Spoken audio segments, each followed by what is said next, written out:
నిరీక్షణ న్యూస్కు స్వాగతం. నేను మీ మ్యాజిక్ రాజా. సింగరేణిలో కార్మికుల సంఖ్యను తగ్గించే దిశగా ప్రభుత్వం చర్యలు తీసుకుంటోందని టీబీజీకేఎస్ అధ్యక్షులు మిరియాల రాజిరెడ్డి ఆరోపించారు. బుధవారం గోదావరిఖని ప్రెస్ క్లబ్లో నిర్వహించిన మీడియా సమావేశంలో ఆయన మాట్లాడారు. నాడు చంద్రబాబు నాయుడు పాలనలో ప్రైవేటీకరణ పేరుతో గోల్డెన్ హ్యాండ్షేక్ పథకం ద్వారా కార్మికులను తగ్గించారని, అనంతరం కేసీఆర్ ప్రభుత్వంలో కారుణ్య నియామకాల కింద 115 మెడికల్ బోర్డులు నిర్వహించి 13,119 మంది కార్మికులకు ఇన్వాలిడేషన్ కల్పించారని తెలిపారు. అయితే ప్రస్తుత కాంగ్రెస్ ప్రభుత్వం కేవలం 14 మెడికల్ బోర్డులు నిర్వహించి 1990 మందికే పరిమితమైందని విమర్శించారు. ఉప ముఖ్యమంత్రి బట్టి విక్రమార్క అసెంబ్లీలో చేసిన వ్యాఖ్యలను ప్రస్తావిస్తూ గత 5 ఏళ్లలో అధికంగా ఉద్యోగులు రావడం వల్ల సంస్థకు నష్టం జరిగిందన్న మాటలు కార్మికుల కుదింపుకు సంకేతమని పేర్కొన్నారు. మెడికల్ బోర్డులను పాత విధానంలో నిర్వహించి కార్మిక సమస్యలను పరిష్కరించాలని డిమాండ్ చేశారు. లేని పక్షంలో టీబీజీకేఎస్ ఆధ్వర్యంలో సింగరేణి భవన్, ప్రజాభవన్ ముట్టడిస్తామని హెచ్చరించారు.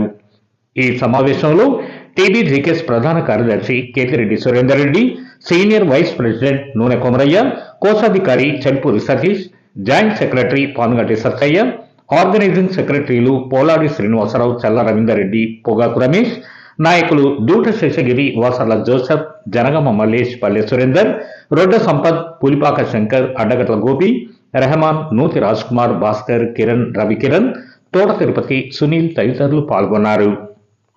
చంద్రబాబు నాయుడు వారసత్వాన్ని కొనసాగిస్తున్నటువంటి రేవంత్ రెడ్డి కాంగ్రెస్ సర్కార్ ఆ రోజు కోల్ ఇండియాలో అయితేంది, సింగరేణిలో వారసత్వ ఉద్యోగాలు ఉన్నటువంటి దాన్ని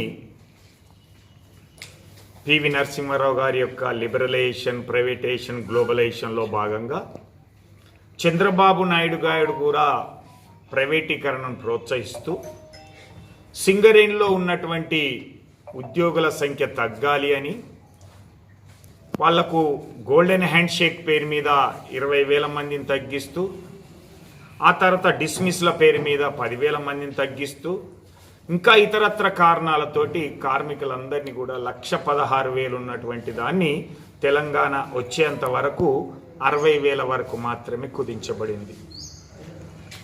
అలాంటి సంస్థలో ఈ వారసత్వ ఉద్యోగాలు లేనటువంటి పరిస్థితుల్లో కార్మిక వర్గం అంతా ఎదుర్కొంటున్నటువంటి సమస్యను పరిష్కరించాలి అనేటువంటి ఉద్దేశంతో వచ్చినటువంటి కేసీఆర్ గారు ముఖ్యమంత్రిగా ఇచ్చినటువంటి హామీని నెరవేర్చేటువంటి క్రమంలో మార్చి 9, 2018 నుంచి ఈ కారుణ్య నియామకాల ప్రక్రియను చేపట్టడం జరిగింది. ఈ క్రమంలో 115 మెడికల్ బోర్డులు నిర్వహించి 13,119 మంది ఇన్వాలిడేట్ అయితే వాళ్ళందరికీ కూడా ఉద్యోగ అవకాశాలు కల్పించింది. నిన్న బట్టి విక్రమార్క గారు కాంగ్రెస్ ప్రభుత్వం చెప్పినటువంటి సమాధానం ఏదైతే కౌన్సిల్లో మాట్లాడినటువంటి సందర్భంగా టిఆర్ఎస్ చారి గారు అడిగినటువంటి దానికి సమాధానంగా చెప్పినటువంటిది, ఈ 5 సంవత్సరాల కాలంలో ఎక్కువగా ఉద్యోగ అవకాశాలు రావడం వలన కంపెనీకి ఇబ్బంది జరిగింది, నష్టం జరిగింది అనేటువంటిది చెప్పుకోవడానికి, దాని ద్వారా ఆ రోజు కొనసాగించినటువంటి కేసీఆర్ కారుణ్య నియామకాలు మెడికల్ బోర్డు ద్వారా ఏదైతే చేస్తున్నారో దాన్ని రద్దు చేయాలనేటువంటి ఆ రోజు చంద్రబాబు వారసత్వ ఉద్యోగాలు రద్దు చేస్తే ఈరోజు వీళ్ళు కారుణ్య నియామకాలను రద్దు చేయాలి, మెడికల్ బోర్డులు పెడతానంటే మనం మురిపంగా గెలిపించుకున్నటువంటి మనం ఈరోజు ఏమి చేస్తుందో ఒక్కసారి ఆలోచించమని చెప్తాను. ఈరోజు కాంగ్రెస్ భస్మాసుర హస్తం ఇప్పుడు మన మీదనే, ఏదైతే గెలిపించినటువంటి కోల్ బెల్ట్ ఏరియాలో గెలిపించిన కార్మికుల మీదనే ఈరోజు ఇలాంటి కత్తి వేటు వేస్తున్నటువంటిది చూస్తున్నాం. దీనివల్ల మెడికల్ బోర్డులు నిర్వహించరా, నిర్వహిస్తే ఏమాత్రం ఉంటుంది అనేటువంటిది ఆలోచించాల్సినటువంటి అవసరం ఉన్నది. కాబట్టి కార్మికులు ఇప్పుడు కొత్తగా పెట్టుకున్నటువంటి 2,000 మందే కాకుండా రాబోయే వాళ్ళతో పాటుగా ఈ 13,000 మందిలో మరి ఏం చేయదలుచుకున్నావు అనేటువంటిది యువత ఆలోచించమని కోరుతా ఉన్నాం. కాబట్టి సింగరేణి కార్మికులకు వారు ఇచ్చినటువంటి మోసాలు, దగా, కుట్ర అనేటువంటిది ఈరోజు అసెంబ్లీ సాక్షిగా స్పష్టమైంది. కాబట్టి కార్మిక వర్గం అంతా మేల్కొనాలి, ఈ సంస్థను కాపాడుకోవాల్సినటువంటి అవసరం ఉంది అని చెప్తా ఉన్నాం. ఎందుకంటే ఈరోజు సంస్థలో ఈ పరిస్థితి రావడానికి అంటే ఆర్థికంగా నష్టపోతున్నది, లాభాలు వస్తలేవు, ప్రొడక్షన్ వస్తలేదు, దీనికి సాకుగా కార్మికుల సంఖ్య ఎక్కువ ఉన్నది అనేటువంటి చెప్పడానికి ప్రయత్నం చేస్తున్నటువంటి భట్టి గారికి అయితేంది, సింగరేణి యాజమాన్యానికి టీబీజీ కేసు ఒకటే సవాల్ విసురుతా ఉన్నది. మీ యొక్క ప్రణాళిక లోపాల వలన నష్టపోతుందా కంపెనీ, లేదా కార్మికులు పని చేయకపోవడం వల్ల, ఆబ్సెంట్ చేయడం వలన నష్టపోతున్నదా? ఈరోజు క్వాలిటీ లేక నష్టపోతా ఉన్నదా సింగరేణి, లేదా కార్మికుల పనితనం లేకనే నష్టపోతున్నదా? ఈరోజు అధిక ప్రొడక్షన్ని చూపించడం వల్ల నష్టపోతున్నదా, లేదా కార్మికులే దానికి బాధ్యులా అని అడుగుతా ఉన్నది. కాబట్టి సింగరేణి యాజమాన్య ప్రణాళికా లోపాలు అయితేంది, ఈరోజు ఏఎల్పి లాంటి, శాంతికని లాంటి మైన్లను నువ్వు సెట్ చేయలేనటువంటి పరిస్థితి, లేకుంటే కనీసం సెంట్రల్ గవర్నమెంట్ ఫండ్ తీసుకునేటట్టుగా R&D కన్నా దాన్ని రెఫర్ చేసి ఆ 2 మైన్లను ఒక రీసెర్చ్గా ఉపయోగించుకున్నట్లయితే దాని భారం మనమైన తగ్గేటువంటి ఆలోచన చేసిండ్రా?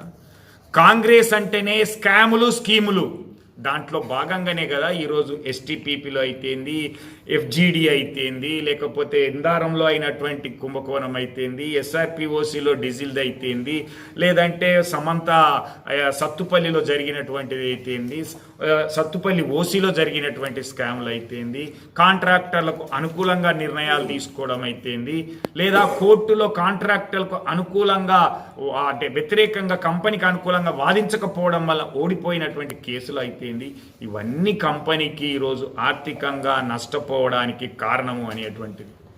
10,000 కోట్ల రూపాయల బొగ్గునే అధికంగా చూపించి, రానటువంటి బొగ్గును, ఉత్పత్తి చేయనటువంటి బొగ్గును ఉత్పత్తి అయినట్టుగా చూపించి ఈరోజు దాదాపుగా 7-8 మిలియన్ టన్నుల బొగ్గును అధికంగా చూపించడం వలన ఆ బొగ్గు మీద వచ్చినటువంటి లాభాల మీద ఇన్కమ్ ట్యాక్స్ అయితేంది, రాయల్టీ అయితేంది, సెస్ అయితేంది, డిఎంఎఫ్టి అమౌంట్ అయితేంది, CSR అయితేంది, ఇవన్నిటికి కూడా కృత్రిమంగా చూపించినటువంటి ప్రొడక్షన్ మీద వచ్చిన లాభాల వలన కంపెనీ నష్టపోవడానికి కారకులు మీరు కాదా అని అడుగుతా ఉన్నాం, ఈ కదా అని అడుగుతా ఉన్నాం.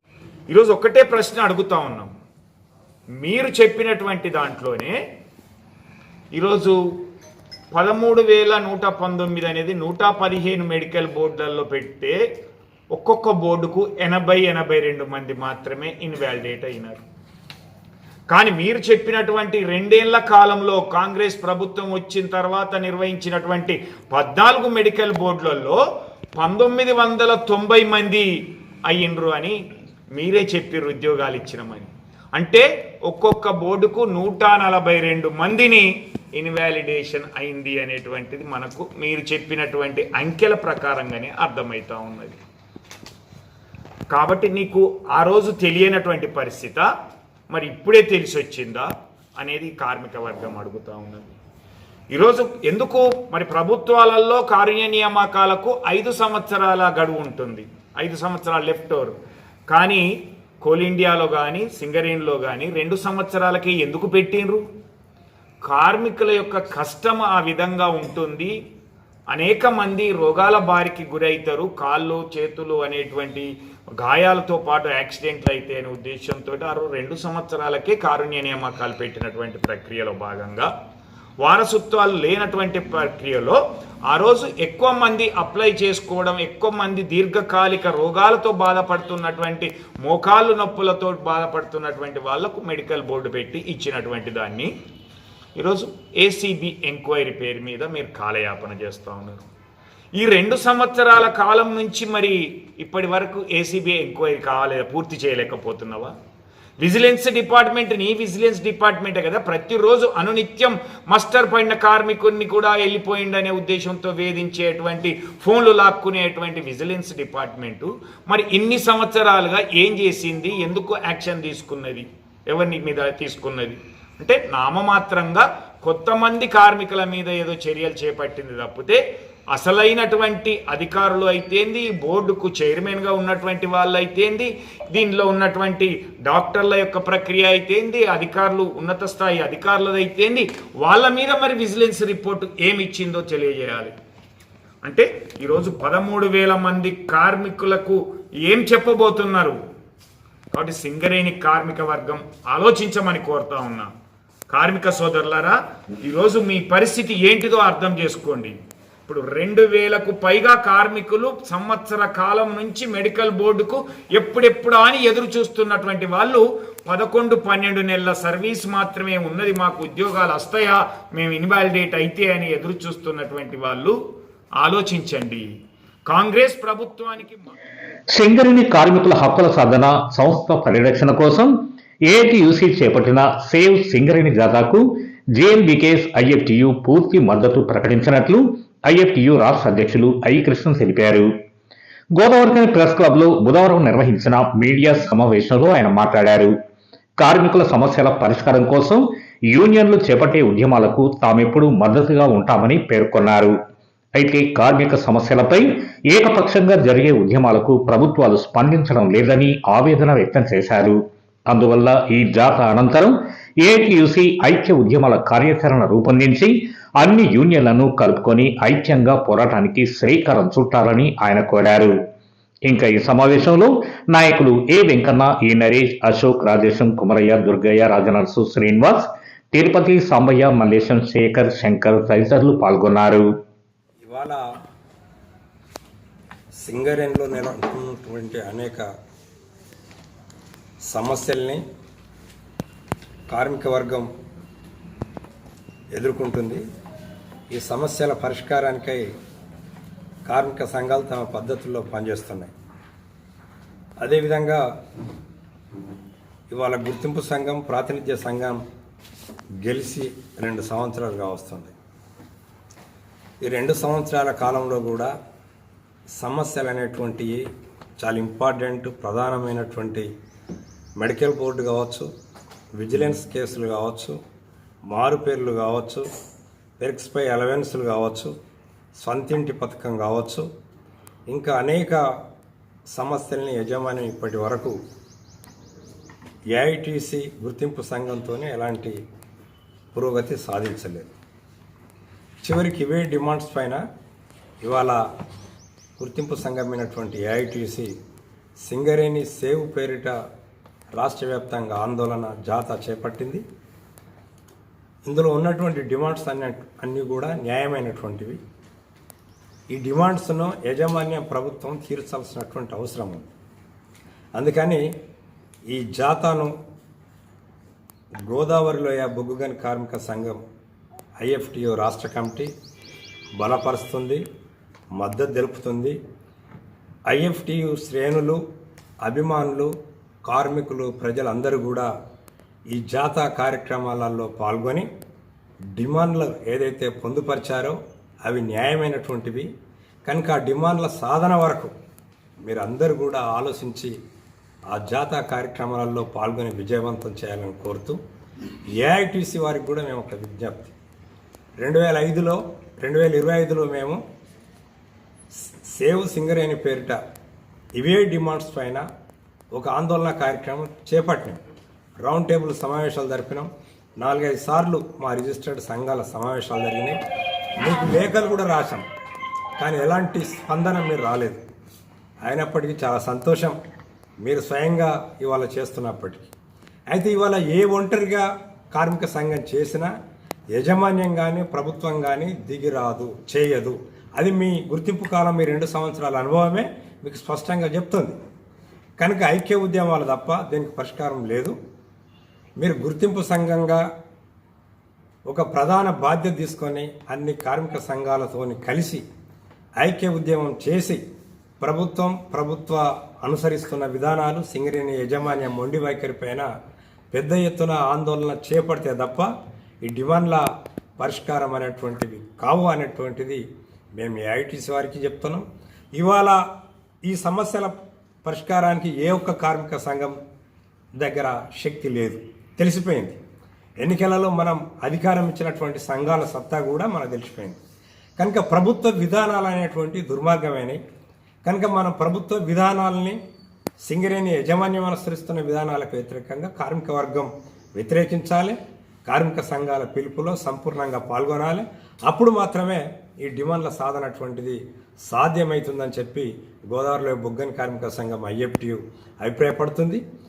అదేవిధంగా ఇప్పుడు రేపు 30న ఏదైతే కొత్తగూడెంలో వాళ్ళు తలపెట్టారో అది కూడా విజయవంతం కావాలని, దాని తర్వాత అన్ని కార్మిక సంఘాలతో ఒక సమావేశం నిర్వహించి భవిష్యత్ కార్యక్రమం కూడా తీసుకుంటారని మేము ఆశిస్తున్నాం. కార్మిక వర్గం అంతా కూడా ఈ కార్యక్రమంలో పాల్గొనాల్సిందిగా మరొకసారి నేను పిలుపునిస్తున్నాను. ఆర్ఎఫ్సిఎల్లో నాసిరకం పరికరాల వాడకంతో తరచూ షట్డౌన్లు జరిగి ప్రజాధనం దుర్వినియోగం అవుతోందని ఆర్ఎఫ్సిఎల్ ఎరైడ్ వర్కర్స్ యూనియన్ అధ్యక్షులు నెరకంటి రాము ఆరోపించారు. బుధవారం గోదావరికని ప్రెస్ క్లబ్లో నిర్వహించిన మీడియా సమావేశంలో ఆయన మాట్లాడుతూ అమోనియా ఎల్బో లీక్తో పైప్ పేలి ఫ్యాక్టరీలో ఉత్పత్తి నిలిచిపోయిందన్నారు. 250 కోట్ల హెచ్డిఆర్ పరికరానికి బదులుగా నాసిరకం పరికరాల కొనుగోలులో బీఆర్ఎస్ బీజేపీ ప్రభుత్వాలు కుంభకోణానికి పాల్పడ్డాయని విమర్శించారు. దాంతో ఉత్పత్తి 3,800 నుంచి 3,400 మెట్రిక్ టన్నులకు పడిపోగా గ్యాస్ ట్రిప్పుకు ప్రతిసారి 3 కోట్ల నష్టం వస్తోందన్నారు. వెంటనే విజిలెన్స్ విచారణ చేపట్టాలని డిమాండ్ చేశారు. ఇంకా ఈ సమావేశంలో దాతు శ్రీనివాస్, భూసరాజేష్, పన్నాల సతీష్, శ్రీను, మిట్టపల్లి సంజీవ్, విజయ్, గాదర్ల సాయిరాం, జకుల సతీష్, అవినాష్, సంతోష్, సాగర్, కుమారస్వామి, రాజేందర్, వేణు, రాము, అర్సాపురం లింగయ్య పాల్గొన్నారు. అమోనియా ఎల్బో లీక్ అవ్వడం, పేలిపోవడం జరిగింది. ఇది ఆర్ఎఫ్సిఎల్ 1990 మూతపడితే తిరిగి పునర్ప్రారంభం 2015లో అయింది. దీనికి ఎన్ఎఫ్ఎల్ కంపెనీ, ఈఐఎల్ కంపెనీ ఉమ్మడిగా ఈ యొక్క కంపెనీ పునర్నిర్మాణంలో ఈ కాంట్రాక్టు వాళ్ళు దక్కించుకొని ఈరోజు హెచ్టిఆర్ అనే ఒక పరికరం ఉంటుంది. దాదాపు 250 కోట్లతోటి ఆ రోజు వాళ్ళు దాన్ని అక్కడ పెట్టడం జరిగింది. ఈ 5 సంవత్సరాల 4 సార్లు రిపేర్ అవ్వడం జరిగింది. రిపేర్ అయినప్పుడల్లా కోట్లాది రూపాయల ప్రజల సొమ్ము దుర్వినియోగం అవుతుంది. అక్కడ అడిగేవాళ్ళు లేరు. అసలు మీకు కూడా చెప్తున్న మీడియా వాళ్ళకు, ఆ మీడియా వాళ్ళకు కూడా లోపడిపోరు. అక్కడ ఏం జరుగుతుందో కూడా ఎవరికి తెలియని పరిస్థితి. అక్కడ ఏం జరుగుతుందనేది అసలు ఇంచు కూడా బయటికి రాదు. అది సమస్య అయిపోయాక కొద్ది గంటలకు రోజు తర్వాత అలా ఏం జరుగుతుందో బయటకు వస్తుంది. ఈరోజు మేము అడుగుతున్నాం, ఆర్ఎఫ్సిఎల్ ఎరైడ్ వర్కర్ యూనియన్ పక్షాన, మా ప్రభుత్వం పక్షాన, మా రాష్ట్ర గౌరవ ఎమ్మెల్యే రాష్ట్ర పక్షాన అడుగుతున్నాం. ఈ 2 కంపెనీలు కలిసి కోట్లాది రూపాయలు దుర్వినియోగం చేసినాయి. అప్పుడు కేంద్ర ప్రభుత్వంలో ఉన్నటువంటి బీజేపీ నాయకులు కావచ్చు, గతంలో ఉన్న రాష్ట్రంలో ఉన్నటువంటి బీఆర్ఎస్ పార్టీ కలిసి కట్టుగా ఒక నాసికరమైన అటువంటి మిషన్ పెట్టి ఈ కంపెనీ హెచ్టిఆర్ అనే పరికరాన్ని ఒక రకంగా చెప్పాలంటే, మన భాషలో చెప్పాలంటే అది 1 కోటి రూపాయల పరికరం అనుకో, దాన్ని 50,000కి చైనా మాల్లాగా తీసుకొచ్చి పెట్టిరు. అది 15 సంవత్సరాల గ్యారంటీ. అది 4 సంవత్సరాలనే 5 సార్లు అది లీక్ అవ్వడం జరుగుతుంది. దీని మీద పెద్ద కుంభకోణం జరిగింది. 5,000 కోట్ల రూపాయలు కేంద్ర ప్రభుత్వం కేటాయించి ఒక ఆర్ఎఫ్సిని పునర్నిర్మాణం చేపడితే అలా కేంద్రంలో ఉన్నటువంటి అధికారులు కావచ్చు, నాయకులు కావచ్చు, గతంలో ఉన్న రాష్ట్రంలో ఉన్నటువంటి బీఆర్ఎస్ నాయకులు కావచ్చు కలిసి కట్టుగా ఇది ఒక నాసికరమైన వస్తువులను అమర్చి కోట్లాది రూపాయలు ఇలా దోపిడీ చేసుకున్న పరిస్థితి ఏర్పడి చేసింది ఆల్రెడీ. మనకు అర్థమవుతుంది కూడా. ఈరోజు గత సంవత్సరం చూసినట్టయితే ప్రొడక్షన్ టైంలోనే ఈ యొక్క ఫ్యాక్టరీ అమోనియా లీక్ అయింది, మళ్ళీ ఫ్యాక్టరీ షట్ డౌన్ అయింది. ఒక్కో రోజు చాలామంది తెలియదు, మనం అక్కడ ఆర్ఎఫ్సిలో పొగ వస్తుంది, మంట వస్తుంది. అది గ్యాస్ ట్రిప్ అయినప్పుడు నాకు మొన్న తెలిసి గ్యాస్ ట్రిప్ అయితే వస్తుందట. ఒక్కసారి ట్రిప్ అయితే 3 కోట్ల రూపాయలు మన డబ్బు దుర్వినియోగం అవుతుంది. అది ఎవరికి తెలియదు, నాకు కూడా మొన్న తెలిసింది. ఎందుకు వస్తుంది మంట అని చెప్పి ఆలోచిస్తే ట్రిప్ అవుతాడట. ట్రిప్ అయినప్పుడల్లా నాసికర వస్తువుల వల్ల ట్రిప్ అవడం వల్ల ఒకసారి ట్రిప్ అయితే 3 కోట్ల రూపాయలు. ఇప్పుడు షట్ డౌన్ అయింది 20 రోజుకు దాదాపు 3 నుంచి 5 కోట్ల నష్టం మనకు. ఈ ప్రొడక్షన్ టైం మనకు రావాల్సింది ఎంత? 3,800 మెట్రిక్ టన్నుల మనకు యూరియా రావాలి. ఇప్పుడు వస్తున్నదంత 3,400 మెట్రిక్ టన్నులు వస్తుంది. ఎందువలన? ఈ నాసికరం యొక్క పరికరాల వలన. కాబట్టి మేము ఒకటి డిమాండ్ చేస్తున్నాం, మా కాంగ్రెస్ పక్షాన, మా ఆర్ఎఫ్సిఎల్ యూనియన్ పక్షాన డిమాండ్ చేస్తున్నాం ఏంటంటే, తక్షణమే వీటి మీద విజిలెన్స్ విచారణ చేపట్టాలి. మేము ఢిల్లీలో కూడా దీన్ని కంప్లైంట్ చేస్తాం. దానికి సంబంధించిన అధికారులు, గతంలో ఉన్న CEO అతని మీద విచారణ జరగాలి. ఆ కంపెనీలో అధికారులు మొత్తం అందరి మీద కూడా విచారణ జరగాలని చెప్పి మేము డిమాండ్ చేస్తున్నాం. మన నిరీక్షణ న్యూస్ను వాచ్ చేయండి, లైక్ చేయండి, సబ్స్క్రైబ్ చేయండి, మీ మిత్రులకు షేర్ చేయండి.